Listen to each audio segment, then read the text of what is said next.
Mr. President, my question is, Ayan guys, yung iba. why is the majority Ayan. in such a hurry to tackle this motion? This allowing a senator for justifiable reasons to attend and participate in the session through teleconference, whereas in Rule 14, Section 41, under B, it says convene and hold a session through teleconference, video conference, or other reliable forms of remote or electronic means using appropriate information and communications technology system due to force majeure, Madam President, or the occurrence of a national emergency. I guess, Madam President, this justifiable reason, what is that? Does that fall under force majeure or does it fall under national emergency, Madam President? My question is, why are we in so hurry? Why are they, the majority, in a hurry to tackle this motion? Yes, thank you. I will present. So ayan guys, dumadami na tayo. Ayan, mag-uumpisa na yung ating event activity dito sa may harap ng mismo ng Senate, no? At maraming salamat sa inyong pagtambay sa aking live, no? May isang oras na pala tayong mahigit na nakatambay, kaya maraming salamat po sa inyo lahat, no? At ayan, dumadami na tayo at yung ating mga naka-green dumadami na rin. Hanggang doon, ayan, si Tatay Rene yung nangunguna at mamaya magsasalita po yan si Tatay Rene. So, iba naman natin mga kasama nandoon. Ayun, oh. Iba naman natin mga kasama nandoon sa kabila. Ayan, Duterte. Sumisigaw ng Duterte ang ating mga kababayan. Maraming salamat po sa inyong pag-like. Ayun, oh. Maraming salamat po sa inyong pagtambay. Yan, mag-iwan lang ng sa dial of Romel 8255 your guest. Maraming salamat po sa iyo, idol, at hindi ko na nabasa yung message. May shout-out po sa inyo, Dal. Dal ba yan? Dal. Maraming salamat po sa inyo. Ayan, magsasalita na si Attorney. Ready na ba? Ayan yung ating mga kababayan. Iba na po nating kababayan nandun sa kabila. Okay na yan. Mahaba na. At nagsiseta pa rito ng tent hanggang mamaya. Okay, mga kasama, magandang hapon po sa ating lahat. At magandang hapon din po sa ating mga kapulisan na nagbabantay ngayon. Magandang hapon din po kay Tatay Rani. At sa lahat na narito, magandang hapon po sa ating lahat. Ngayon po, panoorin po natin itong pag-atake noon ni Senator Erwin Tulfo kay Risa Hontiveros about sa PhilHealth Fund. Pero ngayon ay himot-pet na rin siya ni Senator Risa Hontiveros.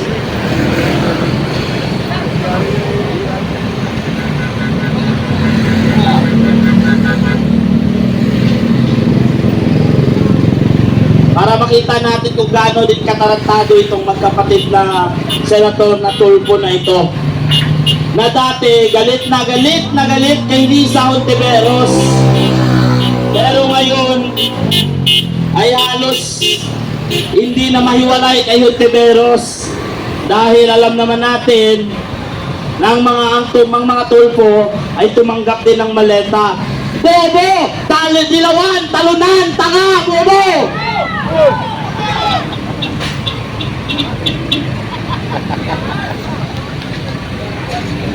Sige. Kaya alam niyo po, itong mga piklawan na ito ay hindi manalo-nalo sa eleksyon dahil hindi pa nga rehistrado. May pinaglalaban na hindi alam kung ano ang kanilang pinaglalaban, basta inautusan lang ng kanilang mga guro o ano, nilaso ng mga utak ng mga kabataan. Kaya yan, tingnan mo nung nakaraan, di ba, sa Negros, maraming na corn beef na ang sinasabi nila ay gumagawa lamang ng thesis. May gumagawa ba ng thesis na ang hawak ay 45 at Armalite? Bago yun. May signal ba sa bundok? May wifi ba sa bundok? May data ba sa bundok? Wala. Solar. Dahil ang hawak ng mga estudyante na na-corn beef doon ay 3 klase lang. Yun ay Armalite, 45 at ang O10 ni Commander. Kaya yung iba, pagbaba dito, Buntis. ayun, nagsakripisyo 9 na buwan. Dahil akala ng kanilang mga magulang, ang hawak ng kanilang mga anak ay papel at ballpen. Nagtataka ngayon ang magulang pag-uwi, anak, ba't buntis ka na? Akala ko papel at ballpen ang hawak mo. Yung pala'y utin ni Commander. Ayun, lumaban sa ating mga kasundaluhan. Ayun, ginawa silang corn beef. Ayun, nung nakarang araw, nabibilang na lang yung mga kabataan na nag-rally dyan. Yung nag-Flores de Mayo, yun ang natitira na lang sa mga na-corn beef. At alam nyo, isa sa mga leader ng mga corn beef student na to ay itong si Risa Hontivirus, na nilalason nila ang utak ng mga kabataan. Kaya mga kasama, panoorin natin kung paano halos sumpain ni Senator Erwin Tulfo noon si Risa Hontiveros dahil sa issue ng PhilHealth Fund. Okay, dina-download pa po. Pero ngayon, Ayan, nakita nyo nang naman nung nakaraan kung paano niya ipagtanggol Salamat po. si Risa Hontivirus. Na kata. Dahil, totoo naman ang sinabi ni Senator Marcoleta. May background ba sila pagdating sa batas? Wala. Dahil isa silang mga pulpol na mga bobong tanga. Hindi kaya nilang makipagdebate sa mga abogado.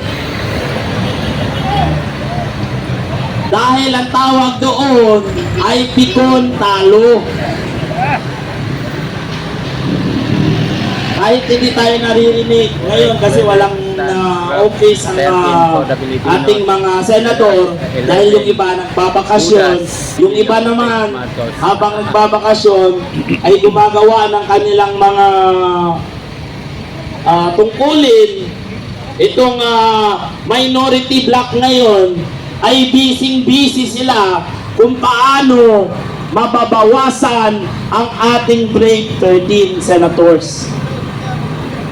Lahat na lamang ay ginagawa ng minority para lamang mabawasan ang ating mga senador. Diba nung nakaraan ang sabi nila, didemanda sila. Ayun po, isa-isa nang dinidemanda ang ating mga senador. Papayag ba tayong makulong sila? Hindi! Ipaglalaban ba natin sila? Ipaglalaban! Tulad nga ng sabi ni tatay kanina, mamaya sasabihin niya po yun pag nag-speech siya. Nung panahon, kaya daw nagka-people power dahil gustong hulihin ng Presidenteng Marcos Sr. si Enrile at saka si Ramos. Kaya nagkaroon ng people power. Ngayon po, ang gusto namang ulihin ng Marcos ay ang ating mga senador. So nangyayari la po ulit siya sa parehong Marcos. Kaya hindi po tayo papayag na babawasan ang ating 13 senador. Dahil dito sa 13 senador na to, dito natin makakamit ang tunay na hustisya pagdating sa flood control issue. Dahil sila po ang magbubukas nito dyan sa Senado.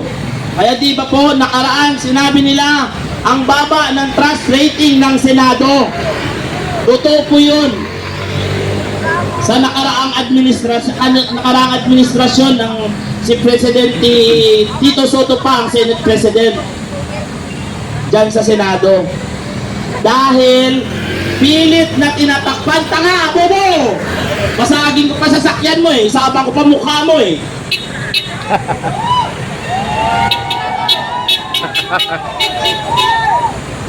Akala nito siguro dumadaan itong gagong pulpul na ito. Sana ba nga bakit nawala ako tuloy? Ginalit ako nung gago eh. Ayaw mo na. Sabi ko ayoko na sana magmura eh. Pinipilit eh. Tuloy mo lang yan. Dahil dito po, sa ating 13 senador na ito, mabubuksan ng flood control. Mapabalik ang dignidad at prinsipyo ng Senado kung talagang mabubuksan itong Blue Ribbon Committee. Dahil dito, makapagsalita ang 18 Marines, makapagsalita at mailabas ulit si Gutesa at iba pang mga sangkot na magtuturo sa flood control. Kaya pilit pong pinapabawasan itong majority dahil yan po ang ayaw na ayaw ng minorya sa Senado na mabuksan ang Blue Ribbon. Dahil matuturo talaga kung sino ang pinakapunot dulo nitong pagnanakaw sa ating bayan. Kaya ginagawa po nila ang lahat. Kaya mga kababayan, ulit po, ulit ng binabanggit namin Tatay Rani dito, yung ibang mga kasamahan naming parallel group, aba, pumunta na kayo dito. Marami nang tumugon sa mga panawagan namin. Kayo na lang ang kulang. Magsama-sama na tayo dito. Protektahan natin itong 13 senador natin na lumalaban ngayon. Magsama-sama tayo kasi isa lang naman ang pinaglalaban natin dito. Mapalitan ang Administrasyong Marcos. Dahil hindi na po kaya ng bansa natin na manatili pa ang Marcos sa pagka-presidente. Lubog na po ang Pilipinas. Maawa na po tayo sa ating bansa. Kaya pumunta po kayo dito, makisa. Sabay-sabay nating harapin ang problema ng ating bayan ng may pagkakaisa at pagmamahalan sa kapwa Pilipino. Tandaan po natin, tulad po ulit ng sinasabi ko palagi, hindi po ang ibang lahi ang mag-aayos ng problema ng ating bansa, kung hindi tayong mga Pilipino. Kaya mahalin po natin ang kapwa nating Pilipino. Huwag po nating hayaang isuko sa mga dayuhang banyaga ang ating pagka-Pilipino. Huwag po nating sundin kung anumang inuutos nilang mali para po sa ating mga kapulisan at kasundaluhan. Dalawa kasi po ang pagkakaiba. Pagdating po kasi sa kasundaluhan, sa army, kahit anong utos po ng nakakataas, pag alam nila'y mali, hindi po nila sinusunod yan. Tama. Pero ito po kasing ating mga kapulisan, dahil sa tawag ng tungkulin na sa mababang pwesto pa lamang, no choice po sila. Kung ano po ang pinag-uutos ng kanilang pinakamataas sa kanila, sinusunod po nila dahil pag hindi po nila ginawa, matatanggal sila. Kawawa naman po yung kanilang mga pamilya, mga kamag-anak na umaasa sa kanila, mga anak. Pero alam nyo po ba, dahil sa kababaan ng sweldo natin dito sa Pilipinas, pero ang mga gastusin ay tumataas, yung ibang mga kasama nating pulis dyan, nakasanla na yung ATM. Dahil kulang na kulang ang sweldo para sa panggastusin. Kaya tayo po, pang ilang araw na po natin dito ngayon. Pero patuloy pa rin tayong sa ating gawain araw-araw, hapon-hapon dito para iparinig na tama na, sobra na, ayaw na namin sa Marcos na presidente. Gusto na namin ng tunay na pagbabago. Gusto na namin ang magpatakbo sa Pilipinas ay ang may pagmamahal sa kapwa Pilipino at sa kanyang inang bayan. At yan ay walang iba kung hindi ang ating Vice Presidente Inday Sara Duterte. Nakita naman po natin kung paanong ipagtanggol ng ating Vice Presidente ang mga ordinaryong Pilipino. Nakita naman po natin ang pagmamahal ng mga Duterte sa ordinaryong Pilipino. Pero kung tutusin po sa panahon ngayon, itong presidente natin ngayon, yung kasalukuyang administrasyon, Presidenteng Marcos. Ang Presidenteng Marcos po, hindi po siya ang nagpapatakbo sa ating bansa. Yan po ang totoo. Dahil ang nagpapatakbo sa ating bansa ay walang iba kung hindi ang mga nakapalibot sa kanya na ang ginagawa ay binabangag ang Presidenteng Marcos para maging sunod-sunuran siya sa mga nakapalibot sa kanya sa utos ng kanyang asawa na palakang itong utsiserang palaka na si Lisa Araneta Marcos. Napanood nyo ba ang pagpunta nila dyan sa Japan? Nakita nyo naman, parang penguin talaga kung maglakad, nakakahiya. Habang ang First Lady ng Japan, taas noo, itong ating First Lady na, utangin ng First Lady na ito, hindi mo alam kung ano ba, tatalon ba, o kakamay ba, hindi niya alam ang kanyang gagawin.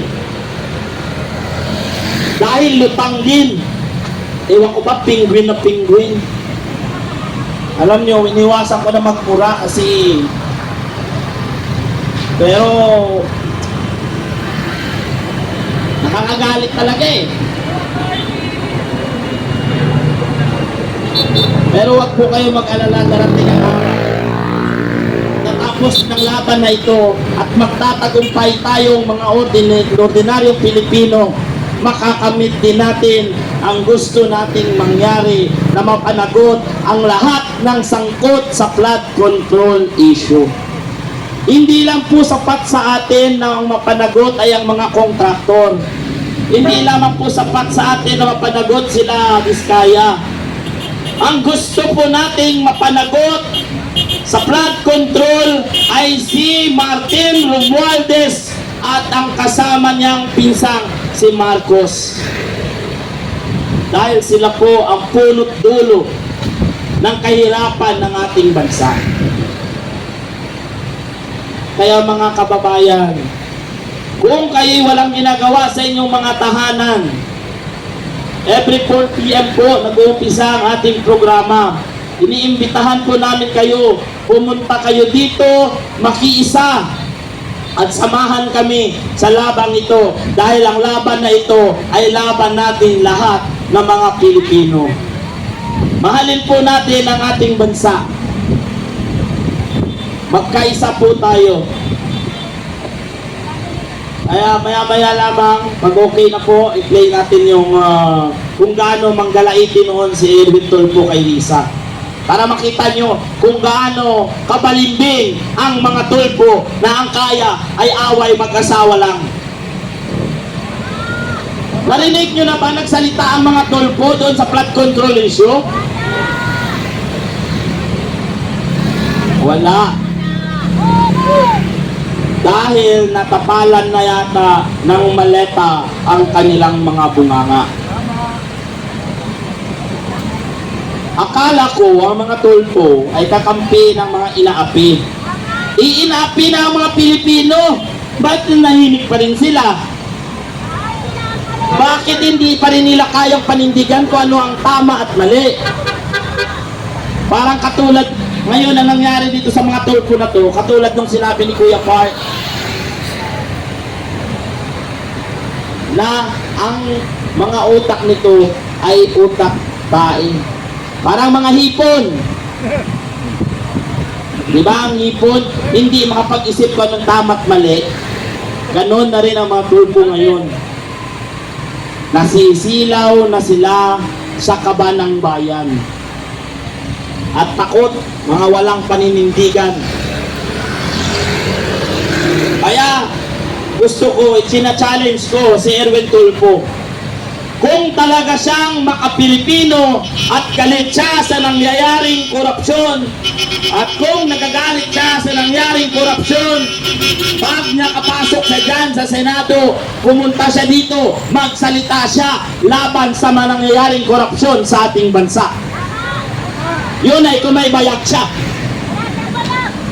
Wala siyang bayag, bayot din yata.